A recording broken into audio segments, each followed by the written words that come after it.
Rajim wa dzakir fa inna dzikra tanfa'ul mu'minin.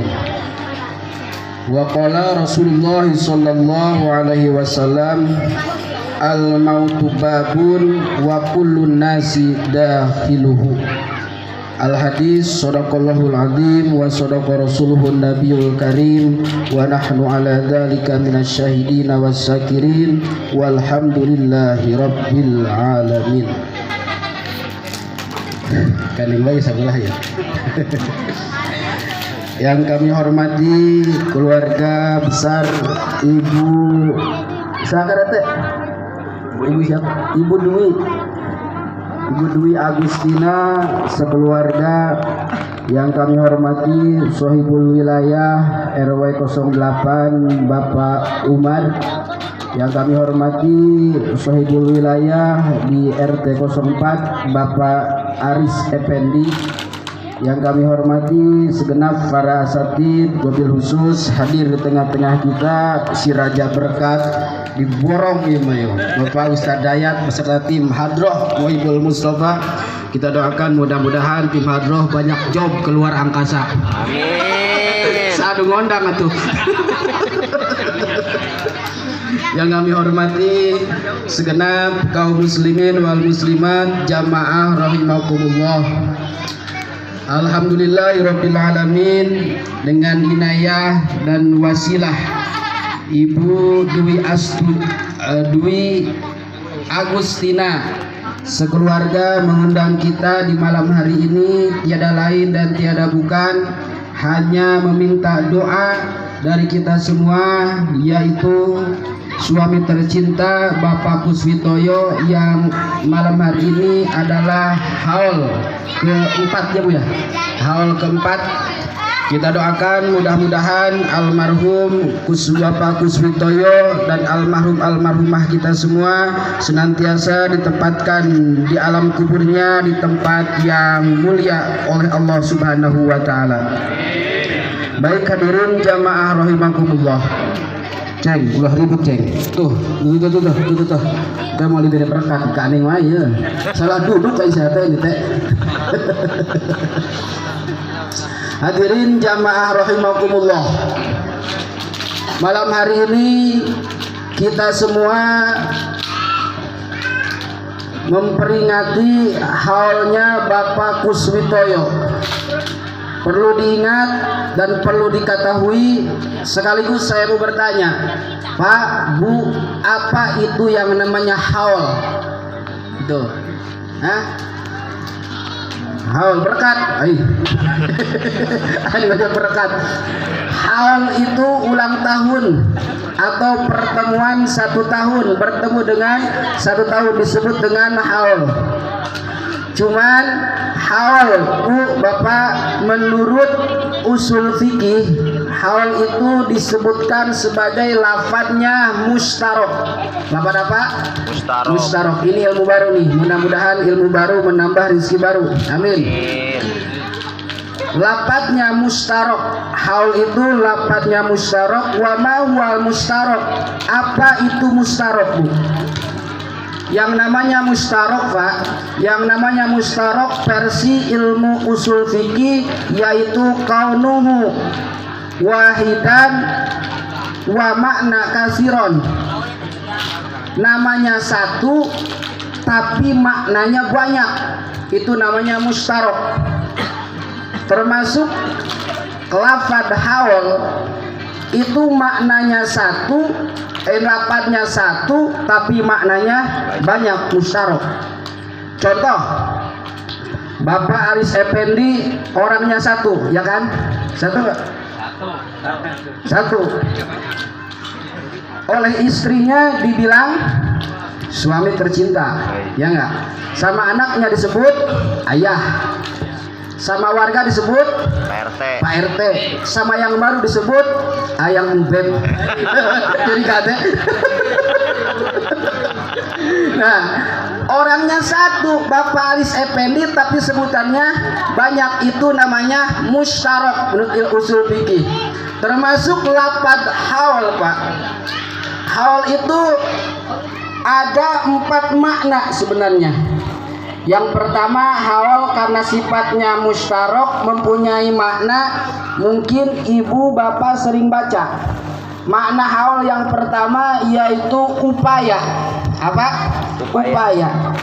Sering kita baca dalam lafaz la haula wala quwata illa billahil aliyyil azim. Ingat, di situ ada bahasa apa? La haula. Haula. Berarti itu disebut dengan haul, upaya. Nah, itu disebut dengan haul. Makanya kata Syekh Nawawi Tanara Al-Bantani, Bu, barang siapa yang membaca lafaz la haula wala quwata illa billahil aliyyil azim 100 kali, maka insya Allah selama hidupnya dia tidak akan pernah miskin, Pak RT. Ibu bapak sering mendawamkan, sering mengistiqomahkan la haula wala quwata illa billahil aliyyil azim. Berapa banyak? 100 kali, maka selama hidupnya dia tidak akan pernah miskin, kaya selamanya. Dibacanya kapan? Nah, ini yang jadi tantangannya. Barang siapa yang pengen hidupnya tidak pernah kekurangan uang, tidak pernah kalau usaha tidak pernah rugi, kalau di pabrik tidak pernah dipecat, maka bacalah la haula wala quwata setiap hari 100. Kapan waktunya? Waktunya sebelum terbit fajar, Pak. Berarti sebelum sholat subuh. Ima baik di tengah malam 1/2, wa ima 1/3, wa ima 1/4 sebelum subuh. Suka baca nggak? Enggak. Nah, pantesan maralat KB. Aku tuh pernah baca. Pantesan utangnya di mana-mana. Itu, Bu, amalan la haula wala quwata itu luar biasa. Sok ibu bapak amalkan setiap hari sebelum subuh, sebelum sholat subuh 100. Jangan lama-lama, Bu, minimal 41 tahun. 41 hari, Bu, dawamkan, tidak pernah putus. 41 hari, Pak. La haula wala quwata illa billahil aliyyil azim 100 kali terus selama 41. Insyaallah nanti setelah 41 ada keajaiban tersendiri dari makna la haula wala quwata illa billah. Itu disebut dengan upaya haul, Pak. Satu, maknanya haul itu upaya. Yang kedua, hadirin, makna haul itu kita lihat surat Al-Isra ayat yang pertama. Subhanalladzi asra bi 'abdihi lailan minal masjidil harami ilal masjidil aqsa alladzi barakna haulah. Nah, haul berarti kan alladzi barakna haulah. Di ayat itu, Pak, di ayat itu, Bu, Allah berfirman dengan bahasa haul. Haul di situ adalah 4 juru, 4 mata angin, 4 arah mata angin. Shimal sebelah kanan berarti utara, selatan, barat, timur, berarti arah 4 mata angin. Itu makna haul dalam ayat itu. Nah, berarti dimanapun kita, kemanapun kita, mau ke barat, mau ke timur, mau ke utara, mau ke selatan, pasti di situ akan ada perputaran waktu. Betul? Saya mah pengen ke barat, misalkan dari sini pengen ke Merak supaya tidak bertemu dengan waktu maghrib, nggak bisa. Saya mah pengen ke timur, ke Surabaya supaya tidak bertemu dengan waktu asar, nggak bisa, karena dikurung oleh haul di situ, maka disebut dengan isi makan tempat. Isi makan tidak akan pernah lepas yang namanya dengan isin zaman, Pak. Bapak ke Merak, Bapak ke Surabaya, Bapak ke Sulawesi, Bapak ke Kalimantan, tetap bakal bertemu dengan waktu 24 jam. Ini disebut dengan makan. 4 pertemuan arah mata angin disebut haul. Paham? Nah, oleh sebab itu ada bahasa tafakur di situ karena terkurung oleh waktu yang 5. Waktu sholat ada berapa? 5 waktu: subuh, zuhur, asar, maghrib, isya. Nah di situ ada bahan renungan hadirin.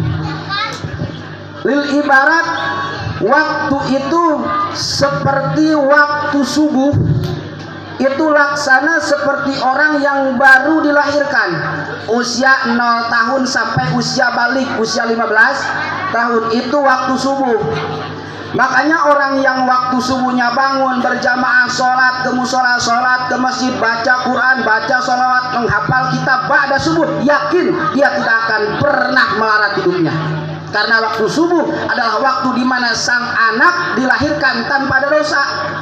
Di waktu subuh, lil ibarat waktu subuh Pak, sampai usia 15 tahun. Anak usia balita sampai usia 15 tahun wafatlah di situ, maka tidak akan pernah ditulis sebagai orang yang dosa, surga langsung. Usia subuh tuh, usia balita sampai usia balik. Nah, menginjak ke waktu duhur hadirin. Waktu duhur itu ibarat umur manusia itu 15 tahun sampai 30 tahun. Usia 15 tahun sampai 30 tahun. Secara geografis, waktu duhur itu teriknya matahari pas di tengah-tengah, disebut dengan waktu istiwa. Teriknya matahari ini laksana seperti orang yang usia 15 tahun sampai 30 tahun. Panas awalnya Pak. Sok usia 17, 18 dia masih remaja, kalau ke cewek mati-matian, betul ya? Usia 20, 21 kalau lagi usaha panas. Usia 25 pengen mematangkan usaha. Usia 27 harus menjadi pengusaha yang sukses. Tuh umur duhur usia 15 sampai 30 tahun. Semangatnya masih bergejolak. Karena waktu duhur adalah waktu yang sangat panas. Tapi hati-hati, di usia panas itu ada yang namanya kematian. Di usia panas kita terlalu asik ngobrol di belakang kayak anak kecil ini, siapa tahu kan yang lain budak ini tukangnya. Usia terikmat usia manusia 15 sampai 30 tahun laksana seperti usia duhur hadirin. Bagaimana panasnya dia mencari dunia, bagaimana semangatnya dia mencari kesenangan dunia, dia lupa akan kematian, dia lupa suatu saat matahari bakal menenggelamkan dia di hari itu, di terik panas itu. Itu usia 15-30 tahun. Jangan terlalu bersemangat di usia itu Pak, jangan terlalu bersemangat Bu di usia itu, karena panas itu sangat berbahaya. Nah, menginjak ke usia waktu asar. Waktu asar itu menurut para ulama usia 30 sampai 45 tahun. Usia asar kan kita pulang kerja capek, ya kan? Usia 30-45 yang kita rasakan. Kalau udah menginjak usia 31, 32, yang tadinya hobi main bola gantung sepatu, bener gak? Yang tadinya main raket dijual. Nah itu udah nggak kuat, Yang tadinya doyan nyari yang bening, sekarang mah lihat usia udah 40 tahun. Itu waktu asar Pak. Berarti di waktu asar kita harus bersiap-siap menuju waktu maghrib. Kenapa waktu maghrib? Karena waktu maghrib waktunya gelap. Berarti usia maghrib, umur manusia di usia maghrib laksana seperti usia 45 tahun sampai 60 tahun. Kenapa? Karena di situ sudah tertutup awan, sudah tidak lagi sinaran matahari. Karena di situ manusia usia 45, 60 tahun siap-siap menghadapi kuburan. Allah. Ingat kan? Ingat nih, usia maghrib Pak, dari maghrib ke isya itu berapa jam? Gak nyampe 1 jam kan? Sekarang memang waktu gitu. Kalau kita lihat hadis Pak, sayati kata Nabi nih, sayati zamanun, bakal datang satu zaman ala umati kepada umatku nanti di akhir zaman, waktu itu terasa sempit. Yang 1 tahun laksana seperti 1 bulan, 1 bulan laksana seperti 1 1 minggu. 1 minggu laksana seperti satu hari. 1 hari laksana seperti kita membakar kertas, membakar daun yang kering, dibakar padam, habis. Nah itu waktu 1 hari laksana seperti itu. Nah sekarang kita rasakan 1 minggu nggak kerasa ya. Kemarin malam minggu, sekarang minggu lagi. Kemarin malam minggu saya dapat berkat, sekarang dapat berkat lagi. Perasaan nggak masak ini istri, saking cepatnya ini. Saking cepatnya. Allahu Akbar. Waktu seperti itu Pak. Nah sekarang dari maghrib ke isya. Dulu Pak waktu saya ngaji Pak, waktu kecil, maghrib sorogan Quran, sorogan kitab 1 baris Safinah. Setelah itu bubar, nunggu isya sama teman-teman keluar. Wow, ada yang main petak umpet, ada yang main gundeg, bahkan sempat berantem dulu. Belum adzan tuh sempat berantem dulu. Begitu datang waktu isya, Allahu Akbar, bubar pulang. Itu kan dulu itu mah. Lah sekarang dari maghrib ke isya, kita keluar dari musola 6:30 ke rumah, duduk 1 batang rokok, patah udah adzan. Cepet banget waktu. Ya Allah, ya Rabbi Karim. Sadar nggak kita?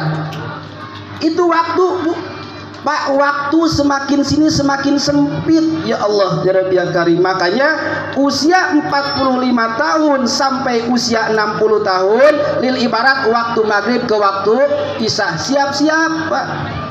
Jangan usia 45, 50, 55, 57 masih berani main slot. Masih berani main gaple, masih berani main remi. Malaikat mah udah nunggu ini siapa balak kenep payahan gua bisa dipae ke head. Nggak sadar ke waktu. Allahu Akbar. Nah, menginjak waktu isya hadirin, itu usia 60 tahun sampai bablas ke sana. Entah itu 70 tahun, entah itu 80 tahun, entah itu 100 tahun. Disebutnya dengan rahmat atau adab. Rahmat usia 60 tahun, dia ibadah kepada Allah. Dia rajin baca Quran, dia rajin baca sholawat, dia rajin taklim, dia rajin bersedekah. Usia 60 tahun sadar diri, kuburan sudah menanti, dia sadar tobat kepada Allah, rahmat baginya. Tapi sebaliknya usia 60 tahun dia masih boncengin jahe, dia masih weaan yang bening, masih main slot, masih nongkrong di perapatan waktu maghrib, masih bersenang-senang. Usia 60 tahun, kuburan sudah menanti, tapi belum sadar adab. Naudzubillah min dzalik, ya Allah. Nah kira-kira kita termasuk golongan mana ini? Golongan mana? Allahu Akbar. Nah itu hadirin, makna awal yang kedua yaitu disebut dengan perputaran waktu, disebut dengan mata arah angin. Nah kemanapun kita pergi, dimanapun kita berada, tetap kita tidak akan bisa lepas dengan namanya waktu. Alladzi barakna haulah. Haul 2. 3. Makna haul itu kalau di fikih ada yang disebut pi makna zakat, pi makna zakat. Jadi nggak bisa orang itu pengen zakat sekarang, misalkan dia sudah nisab sekarang nih, sudah nisab, besok pengen zakat lagi, nggak bisa, karena harus menunggu haul perputaran 1 tahun bisa membayar zakat. Makanya zakat fitrah di sini, zakat fitrah berapa tahun sekali? Setahun sekali. Setahun 2 kali. Di mana ngaji? Nah, 2 kali. Namanya zakat fitrah 1 tahun sekali. 1 kali di bulan Ramadan. Nah, itu 1 tahun sekali disebut dengan perputaran haul. Jangan bapak-bapak mentang banyak harta, ibu banyak harta mentang pengen belagu. Saya mah zakat 1 minggu sekali, Bu. Saya mah apa? Zakat 1 minggu sekali. Keren kan? Bukan keren. Itu mah. Masih ada zakat seminggu sekali. Haul, perputaran haul, perputaran waktu, maka disebut dengan haul bi makna zakat. Nah, paham ya? Yang terakhir, makna haul itu adalah mengingat kematian. Orang yang sudah wafat meninggalkan kita 1 tahun disebut dengan haul. Fi makna wafat, fi makna fi dikril maut. Maknanya mengingat orang yang sudah wafat, yang sudah meninggalkan kita selama 1 tahun, disebut dengan haul. Nah, termasuk hadirin jamaah semuanya, di sini malam hari ini kita duduk, kita berbaca dzikir tadi, baca la ilaha illallah, kirim doa mengingatkan kita kepada Pak almarhum Bapak Kuswitoyo bahwa beliau sudah meninggalkan kita selama 4 tahun, berarti haul yang keempat. Nah, ini makna haul ini nih yang kita bahas. Nah, kenapa Ibu Agustina mengadakan haul, mengundang kita di sini? Oh, luar biasa, Bu. Luar biasa. Bagaimana bahagianya orang tua kita yang sudah tiada. Bagaimana merasa gembiranya kakek kita, terus buyut-buyut kita, leluhur-leluhur kita yang sudah wafat ketika kita kumpul seperti ini nih. Kumpul membaca la ilaha illallah, membaca doa dan lain sebagainya, kirim doa kepada mereka. Itu luar biasa. Bukan Bapak Kuswitoyo saja yang gembira, sudah yakin beliau sudah bergembira karena tadi sudah dikirim ila hadrati. Kita nih yang hadir nih, yang tidak memakai ila hadrati, ibu kita sudah tiada, bapak kita sudah tiada. Mereka pun merasakan bahagia karena kita berkumpul dengan orang-orang yang mengadakan haul. Alhamdulillahirabbil alamin. Makanya ada peribahasa menurut para ulama, barang siapa yang ketika sudah wafat ia pengen didoakan oleh orang banyak, maka ketika hidupnya dia harus mendoakan orang yang sudah wafat. Tuh, bapak-bapak, ibu-ibu malam hari ini mendoakan orang yang sudah wafat. Maka nanti ketika ibu sudah wafat, bapak sudah tiada, insya Allah bapak ibu pun banyak yang mendoakan. Tapi jangan harap ada tahlilan tidak pernah hadir, ada haulan tidak pernah datang, tapi berkat pengen. Nah, kalau buat nonton ini nih. Bener nggak teh? Dia bener RT-nya tuh, RT-nya. Ya enggak, toser doang saya mah. Jangan harap nanti ketika ibu bapak ketika sudah wafat pengen didoakan, tapi ketika bapak dan ibu ada acara haul, ada acara tahlil, ada acara kirim doa, bapak ibu tidak pernah ikut, maka jangan harap suatu saat nanti ibu bapak wafat didoakan oleh orang lain. Karena Allah pun melihat bagaimana harkat martabat seseorang ketika ia masih hidup.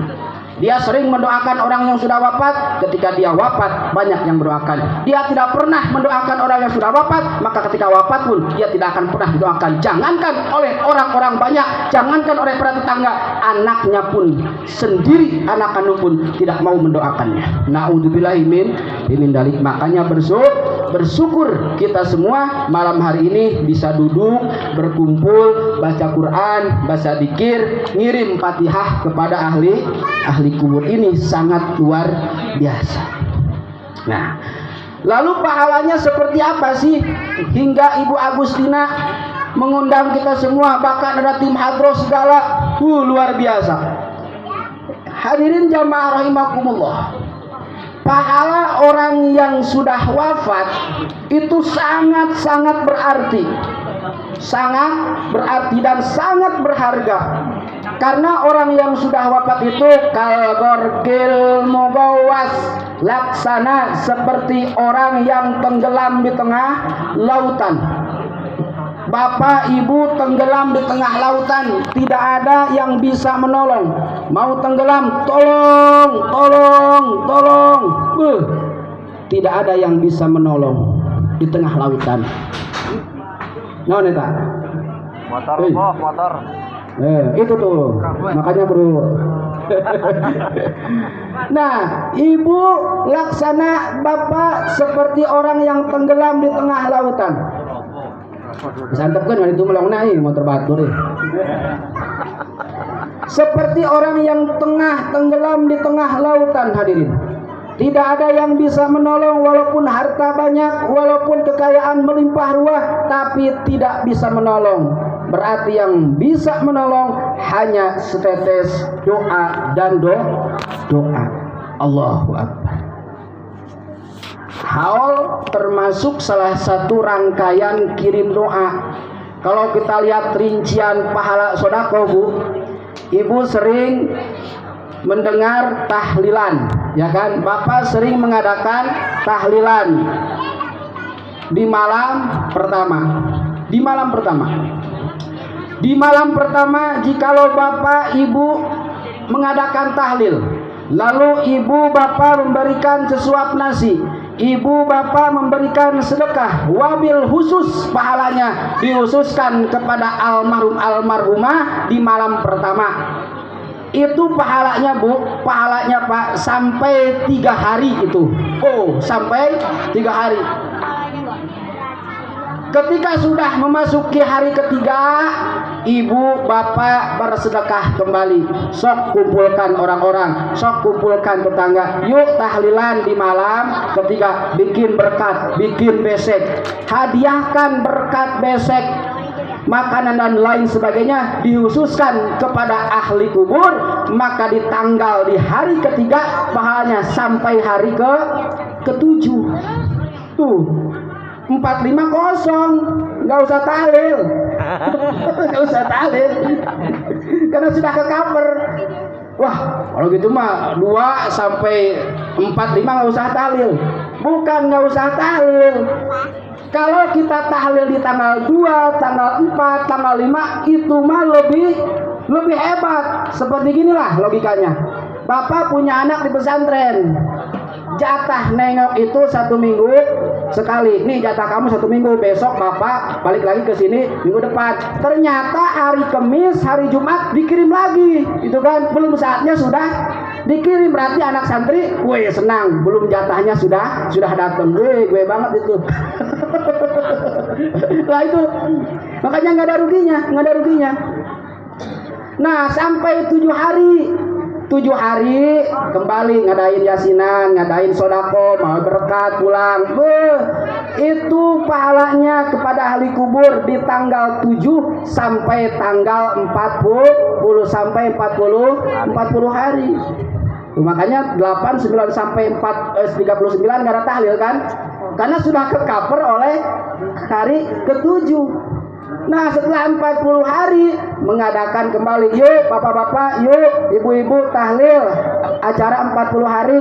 Nah, 40 hari kembali bersodako. Nah, 40 hari ini sampai hari ke-100 pahalanya Allah berikan kepada ahli kubur. Oh, sampai 100 hari itu. 100 hari kembali diadain lagi tahlil, diadain lagi sodako seperti ini.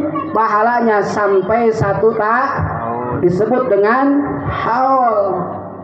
Ini haul yang pertama, berarti dikirim lagi doa, dikirim lagi sodako, maka pahalanya sampai kepada haul nanti di tahun kedua. Tahun kedua terus seperti perputaran. Kalau sudah haul, pahalanya Allah berikan kepada ahli kubur sampai 1 tahun.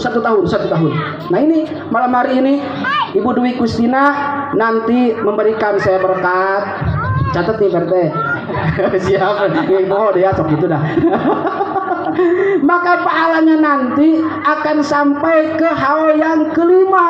Pahalanya, Pak Kusitoyo, udah tenang aja di alam kubur. Serius.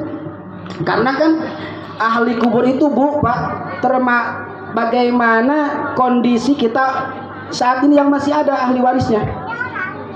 Ruh itu kan gak mati. Ruh yang sudah wafat itu hanya jasadnya, ruh mah itu nggak pernah wafat, Bu, jasad ruh mah. Nah, di alam barzah ruh itu tergantung bagaimana pupuknya ahli waris. Kalau ahli warisnya sering ngirim doa, dia kayak Pak Usbari itu gitu. Lintuh, gagah gitu kan.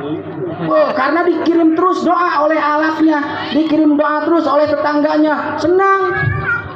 Tapi kalau ahli kuburnya, ahli warisnya boro-boro ngadain tahlil, boro-boro bersedekah. Ini mah nengok kuburannya pun tidak pernah, bahkan nggak tahu kuburan bapak saya di mana ya dulu ya. Nah, itu ada seperti itu. Aduh, sampai segitunya. Maka si ruh di ahli kubur ini hadirin guru. Jadi ingat kisah ini. Dulu ada kisah namanya Abi Qutadah, hadirin. Nah, Abi Qutadah ini bermimpi di suatu malam. Dia itu bermimpi melihat ahli kubur. Begitu melihat ahli kubur kaget. Semua ahli kubur itu bangun di atas kuburannya masing-masing. Wah, Abi Qutadah kaget. Saking banyaknya ahli kubur seperti ini, ternyata macam-macam rupa dan macam-macam warna.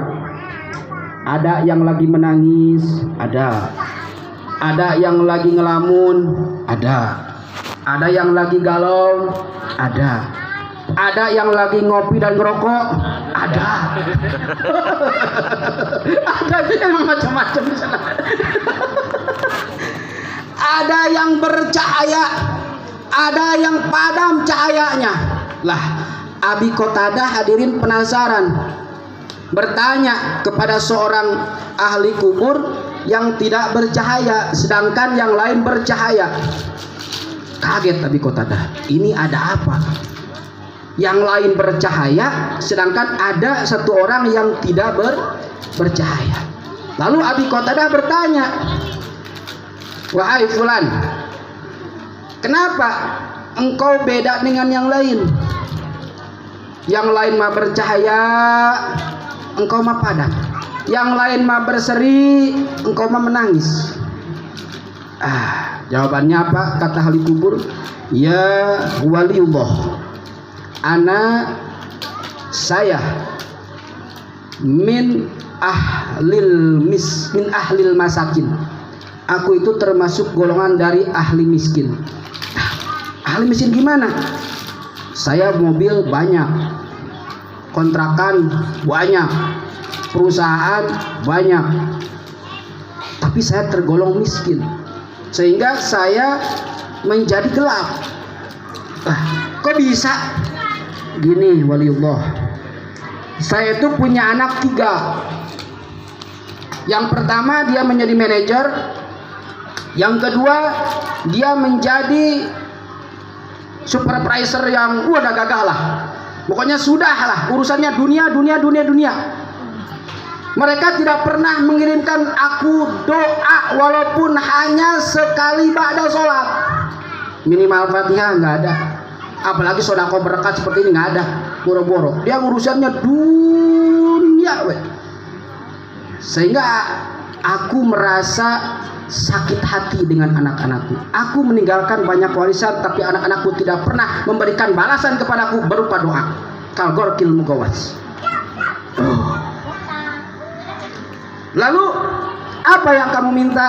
Wahai Abi Qutadah, bilangin kepada anak-anakku yang 3 suruh kirim doa, karena di sini aku merasa tersiksa.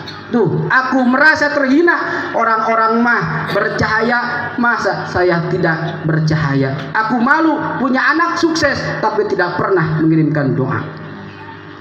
Begitu dengar ucapan itu, Abi Qutadah langsung bangun. Ya Allah, ya Rabbi ya Karim, kata Abi Qutadah, jam 9 lewat. Kumayo sana. Masih kuat teh? Sampai kapan? Sebentar lagi. Kelihatannya si ibu-ibu, bapak-bapak udah duduknya udah ini nih, udah geser ya. Kira-kira kalau ibu bapak duduknya gusar geser, Allah tahu nggak? Tahu. Jangankan Allah, saya juga lihat teh. Nah, Abi Qutadah langsung bangun. Begitu bangun ternyata kuburan ini Anu bin Anu, anaknya Anu datang ke anaknya. Saat itu juga Abi Qutadah langsung laporan kepada anaknya, wahai anak, kamu punya bapak Anu? Ya. Saya tadi bermimpi bertemu dengan bapakmu di alam barzah, yang mana mereka bercahaya tapi bapakmu tidak, malah bapakmu rumek, bapakmu kegelapan. Apa yang menyebabkan bapakku seperti itu wahai waliullah? Jawaban Abi Qutadah, dia kekurangan doa. Oh, langsung dia menangis. Ya Allah, ya Rabbi ya Karim, ampuni aku, ampuni dosa ibuku, ampuni kedua orang tuaku. Selama ini aku terperdaya, tertipu dengan urusan dunia, sedangkan bapakku di alam barzah sengsara. Oh, saat itu juga hartanya, perusahaannya dia wakaf-wakafkan. Tuh, khususkan kepada almarhum bapak saya. Nih, punya harta, sodakokan kepada yatim. Khususkan pahalanya untuk bapakku. Terus sodakokan. Malamnya lagi Abi Qatadah tidur, mimpi lagi, Pak. Begitu mimpi, melihat lagi keadaan alam barzah. Pas dilihat ternyata si fulan yang tadi gelap, yang kemarin gelap, sekarang sudah bercahaya. Dia merasa gembira. Assalamualaikum ya waliullah. Alhamdulillah Allah memberikan setetes cahaya kepadaku. Allah memberikan kabar gembira kepadaku. Allah sudah menempatkan aku di tempat yang layak. Sebab apa? Anak-anakku bersedekah untukku. Allahu Akbar. Tuh. Nah, gitu. Itu kan hebatnya kita bersedekah kepada ahli kubur. Makanya kata Kanjeng Nabi, afdalu mayyuhda ilal mayyit, yang paling utama memberikan hadiah kepada mayit yang sudah wafat, as-shadaqatu, itu sedekah. Sedekah wal istighfar. Istighfar, baca astagfirullah, wa du'a'u lahu, dan berdoa kepada ahli mayit. Maka fahada yasilu alaihi, sedekah, istighfar, doa, fahada ilahi, maka ini semuanya yasilu alaihi, bakal sampai kepada ahli kubur. Alhamdulillahirabbil alamin. Itulah hadirin jamaah rahimakumullah. Makanya tidak heran Bapak Kusitoyo sekarang di alam barzahnya lagi senang. Kenapa? Tetangganya, anak-anaknya, kita mendoakan beliau. Mudah-mudahan beliau senantiasa diberikan kelapangan di alam kubur. Amin ya Allah ya Rabbal alamin. Hadirin jamaah rahimakumullah. Tujuan awal yang malam hari ini kita hadir di sini, ternyata tujuannya hanya satu. Apa itu? Tadkirul maut, mengingat kematian. Kita tahlil sering hadir, kita hawal sering hadir, padahal isinya itu bukan berkat, Pak. Isinya itu bukan kopi, Bu, tapi isinya adalah mau'idhah hasanah tentang kematian. Nanti apakah kita bisa seperti ini? Dihadiahi oleh anak-anak kita, dihadiahi oleh tetangga, bisa atau tidak? Nah, itu pertanyaannya. Makanya tadkiratul maut, mengingat kematian ketika ada acara seperti ini luar biasa. Jangan sampai kita nanti pulang dari sini happy-happy. Nah, habis sahur main gaple yuk. Tadi ke sahur, mengingat kematian gaple deui. Kelakuan orang mana tuh, Teh? Orang sini juga. Yang lengkap orang sini mah. Allahu Akbar. Hadirin jamaah rahimakumullah. Tadkiratul maut, orang yang selalu mengingatkan tentang kematian, maka dirinya akan selalu beribadah kepada Allah dan tidak akan pernah melupakan yang namanya amal soleh. Karena kenapa, Bu? Kematian itu tidak memandang siapapun, tidak memandang jabatan, tidak memandang usia, tidak memandang waktu. Ketika ajal sudah tiba, baida za'a ajaluhum la yastaghfiruna sa'ata wa la yastaqdimun. Nah, lin ibarat gini, Bu. Lin ibarat kita ini di sini itu dikontrak oleh Allah, umur kita itu dikontrak oleh Allah. Kalau kita melihat kontrak baginda Rasul, usianya berapa? 63 tahun. Udah aja patokannya 63 tahun aja. Itu kontrak maksimal. Kalau usianya sekarang kayak saya 30 tahun, berarti 30 Pak Kabul ketawa dikiranya sudah tua. Nggak percaya saya 30 tahun. Kalau usia 30 tahun berarti sisa 32 tahun. Oh, tenang, masih lama. Tenang, masih cari yang gandeng deh, ulah gandeng. Isi saya hadir misalnya di sini. Kalau usia 40 tahun berarti kontraknya tinggal 22 tahun lagi. usianya 52 tahun, berarti kontraknya tinggal 10 tahun lagi. Kreditan rumah lunas, beres, wafat. Usia 61 tahun, berarti kontraknya tinggal 1 tahun 2 tahun lagi. Usia 62 tahun, berarti kontraknya tinggal 1 tahun. Ganti kalender, wafat ya. Kalau usianya 62 tahun 11 bulan,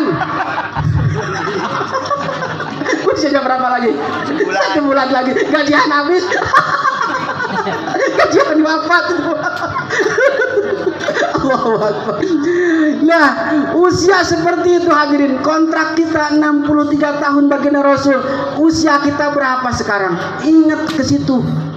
Tapi kalau kita kembali lagi ke ayat faida jaa ajaluhum la yastakhirun, maka tidak ada anak muda, tidak ada yang tua, tidak ada yang kaya, tidak ada yang miskin. Yang namanya ajal pasti datang secara tiba-tiba. Nah, ini ibarat gini. Ini ibarat biar kita paham. Kehidupan itu laksana seperti pohon kelapa. Itu kehidupan. Umur seperti buah kelapa. Buah kelapa. Nih, pecinta kelapa.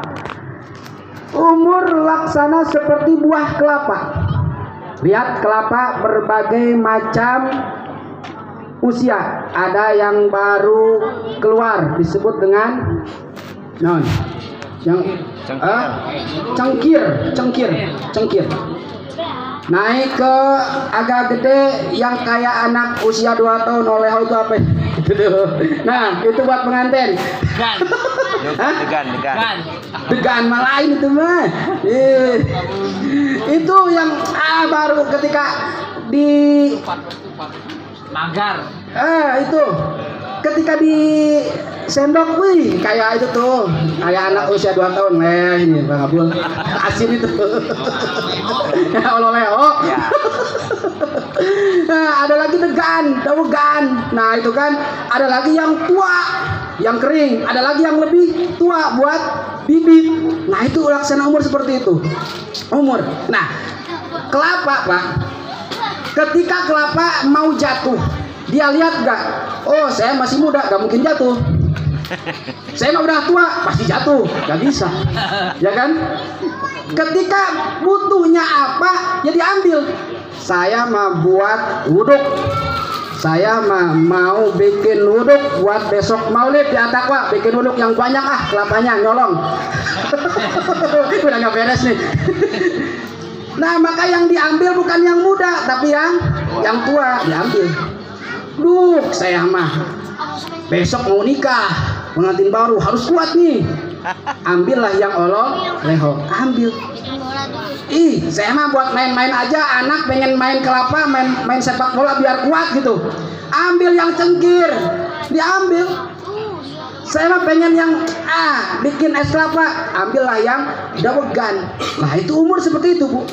Nah, sekarang cara pengambilannya hadirin, mengambil kelapa ini termasuk suul khotimah atau husnul khotimah. Bagaimana orang itu mengambil dengan cara yang baik?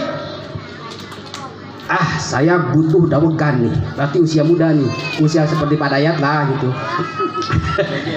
Tapi pengen ngambil supaya tidak jatuh, bagaimana caranya? Ya kan?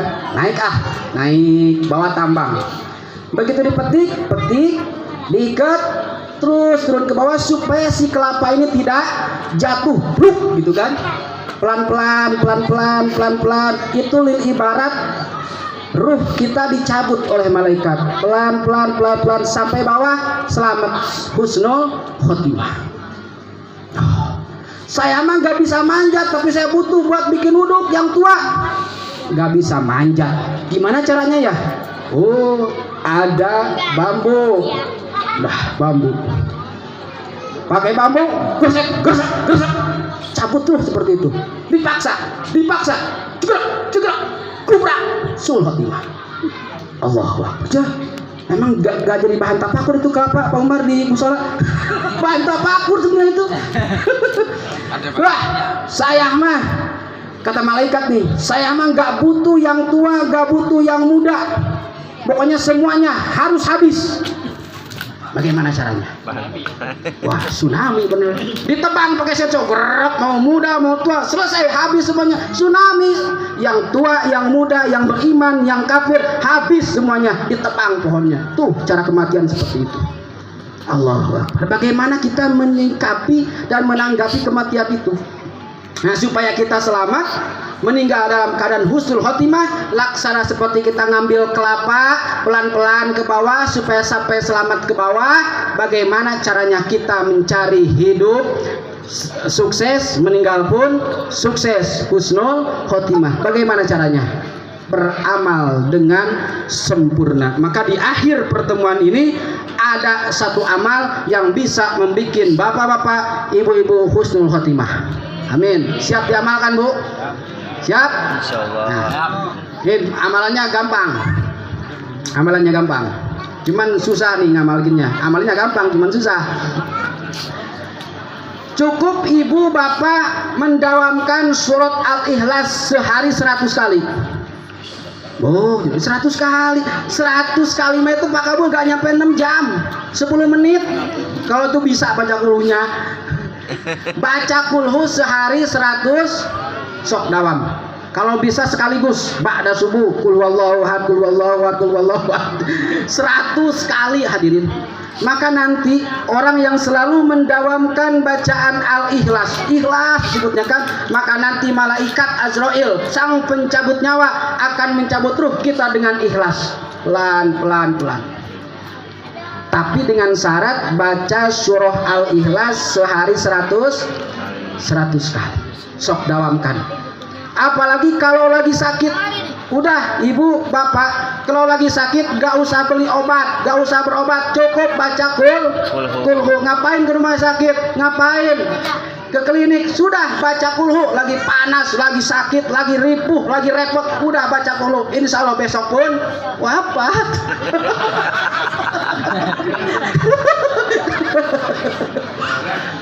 Aduh. Baca kulhu, Bu.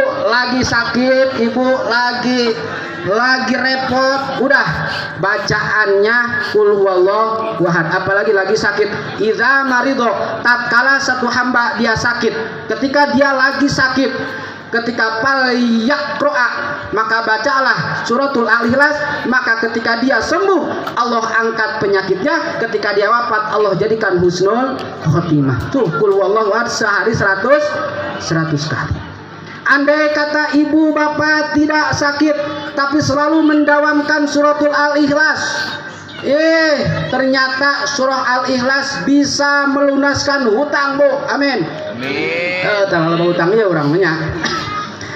Kul huwallahu ahad, Bu, dibaca 100 kali, ternyata faedahnya orang yang banyak hutang, hutangnya akan lunas dengan bacaan kul huwallahu ahad. Yakin? Yakin nggak? Yakin. Nah, kalau nggak yakin jangan.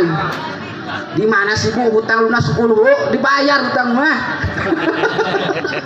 Cuman syariatnya melalui bacaan Al-Ikhlas. Sok ibu banyak hutang, perbanyak baca kul huwallahu ahad sampai 100 kali sehari, Bu. Insya Allah hutang lunas, yakin, nggak bercanda, yakin lunas hutang.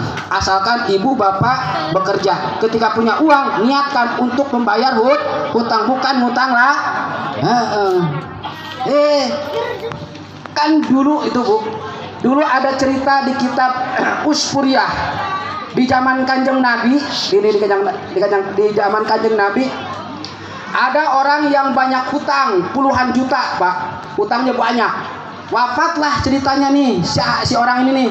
Ketika mau disolati, Kanjeng Nabi bertanya, wahai para sahabat, apakah jenazah ini punya hutang?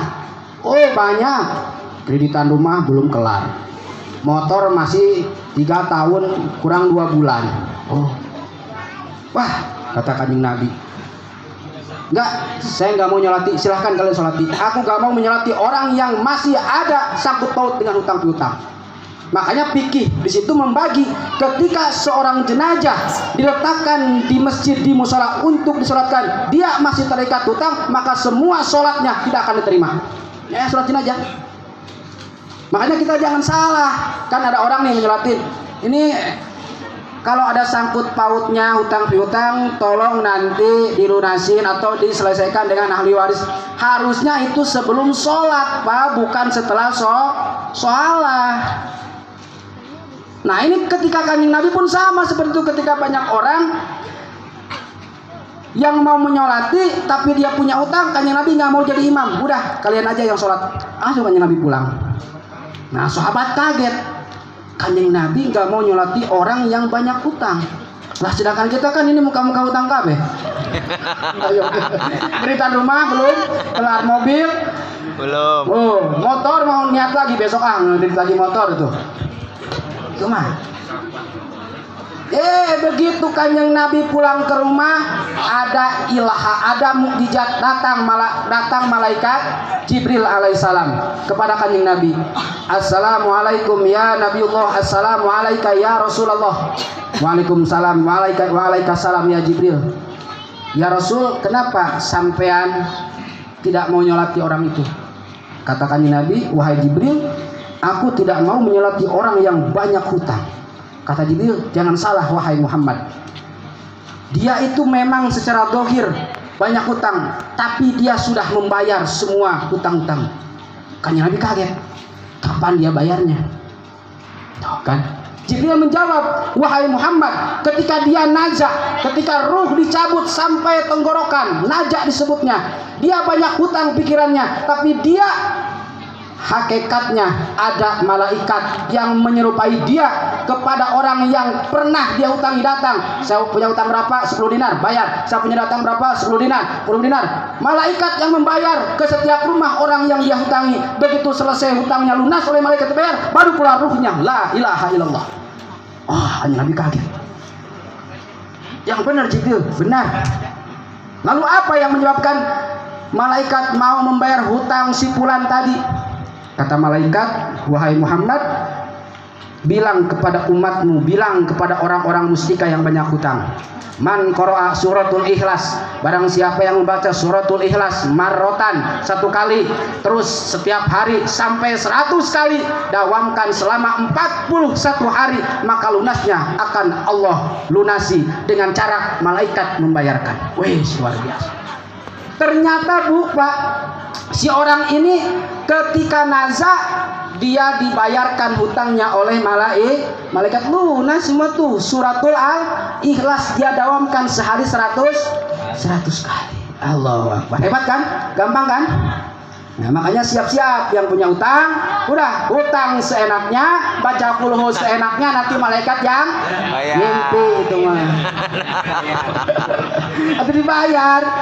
Dia itu alasannya karena niatnya pengen bayar, cuman tidak mampu. Kalau sudah tidak mampu, jangan lagi cari hutangan lagi, atau nggak bakal kelar. Nah orang ini yang dimaksud oleh Kanjeng Nabi, dia pengen bayar hutang tapi tidak mampu karena keterbatasan ekonomi, hingga ia dawamkan qul huwallahu ahad, yakin dengan suratul Al-Ikhlas, karena surat Al-Ikhlas adalah surat yang mulia, firman Allah, ia ikhlaskan bacanya, ternyata tidak disangka dan tidak diduga hutangnya lunas, yang membayarkan adalah malaikat. Nah jadi itu dua padilah keutamaan bacaan suratul Al-Ikhlas. Yang pertama, ketika kita sakit baca suratul Al-Ikhlas sebanyak 100 kali, insya Allah walaupun wafat, nanti wafatnya husnul khotimah. Kalaupun tidak wafat, kita banyak hutang kita dilunas. Amin ya robbal alamin. Itulah hadirin jamaah rahimakumullah sebagai oleh-oleh malam hari ini, dan mudah-mudahan kita semua yang hadir di sini senantiasa nanti diwafatkan oleh Allah Subhanahu wa taala dalam keadaan husnul khotimah. Kita doakan mudah-mudahan almarhum Bapak Kusmitoyo senantiasa diberikan tempat yang layak oleh Allah Subhanahu wa taala, tentunya di surganya Allah Subhanahu wa taala, diampuni segala dosa perdosanya, diterima segala amal ibadahnya, dan senantiasa nanti bakal menuju surganya Allah Subhanahu wa taala. Kita doakan mudah-mudahan anak-anaknya menjadi anak yang soleh dan solehah. Ila hadiniyah wa kullu niyatin solehah. Al-Fatihah. A'udzubillahi minasyaitonirrajim. Bismillahirrahmanirrahim. Alhamdulillahirabbil alamin arrahmanirrahim maliki yaumiddin. Iyyaka na'budu wa iyyaka nasta'in. Ihdinas siratal mustaqim siratal ladzina an'amta 'alaihim ghairil maghdubi 'alaihim waladdallin. Amin. Begitu saja yang bisa saya sampaikan. Terima kasih Ibu Dwi Kustina, terima kasih Pak RT, terima kasih Pak RW, terima kasih semua jamaah semuanya. Akhirul kalam, assalamualaikum warahmatullahi wabarakatuh.